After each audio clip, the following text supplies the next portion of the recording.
যে এটা হচ্ছে সেই বিখ্যাত পিয়াজা ভেনেজিয়া। মোস্তাফিজ ওই যে ওই মূর্তিগুলো দেখো, এটা কিন্তু বিশ্ববিখ্যাত। মানে আসসালামু আলাইকুম, ইতালির রোম থেকে মোহাম্মদ শিপন বলছি।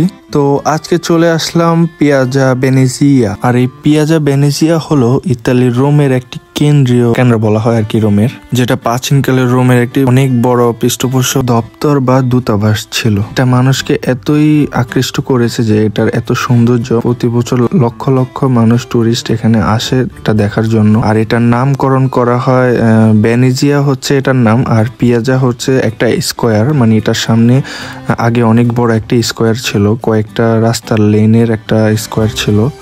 আরেকটা ইন্টারেস্টিং বিষয় হলো এটা যখন থেকে বানাইছে তখন দুইটা সিকিউরিটি গার্ড, ওই যে আপনারা দেখতে পারতেছেন, ওখানে সবসময় দাঁড়িয়ে থাকে, পাহারা দেয়, মানে ওখানে ওদের হয়তো বা সমাধি বা কিছু একটা। দুইটা সিকিউরিটি থাকে, ওরা হচ্ছে আপনার পুরাই স্ট্যাচু, মানে মূর্তির মতো দাঁড়িয়ে থাকে।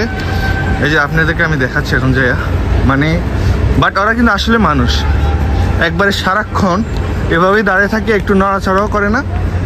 মোস্তাফিজ ওই যে ওই মূর্তিগুলো দেখো, এটা কিন্তু বিশ্ববিখ্যাত। মানে এরা কিন্তু মুভিতেও আছে এই মূর্তিগুলোর, মানে মূর্তি না আসলে, এটা কিন্তু আসলে সিকিউরিটি, মানে ওরা হচ্ছে এটাকে পাহারা দেয় সারাক্ষণ। মানে অবশ্যই শিফট ওয়াইজ ওরা কাজ করে, মানে 8 ঘন্টা করে করে তারা এভাবে দাঁড়িয়ে থাকে। বাট এর মধ্যে যদি ওদের পসরা পায়খানা ধরে আসলে কিন্তু ওরা যেতে পারে না। তো ওরা ওদেরকে ট্রেনিং করা আছে আর কি, ওরা কিন্তু স্পেশালি এই জবের জন্য এখানে। মানে ওরা যদি 8 ঘন্টার ভিতরে যদি কোনো কিছু হয়েও যায়, ক্যান ইউ বিলিভ দিস, মানে এখানে এখন যদি যে জায়গাটার মধ্যে এখন যদি একটা মানে কিছু হয়েও যায়, মানে একজন মানুষ মারাও যাচ্ছে, কিন্তু তারা এসে এখানে, আর কেউ নাই, লোক নাই, বাট একজন মানুষ মারা যাচ্ছে, কিন্তু তারা এখান থেকে আসবে না। এই যে তারা হচ্ছে এখান থেকে তারা আসবে না, প্লাস এদিকে তাকাবো না, চোখও নাড়াবে না, যেমনি আছে এমনিই থাকবে তারা। আর এখানে দেখুন আর্টিস্টিকটা, ওয়াও, জাস্ট ওয়াও। মানে আমি কি বলবো, এখানে যদি কেউ আসেন, আসার পরে এগুলা দেখার পরে মানুষই কিন্তু এই রাজ্যে হারিয়ে যাবেন।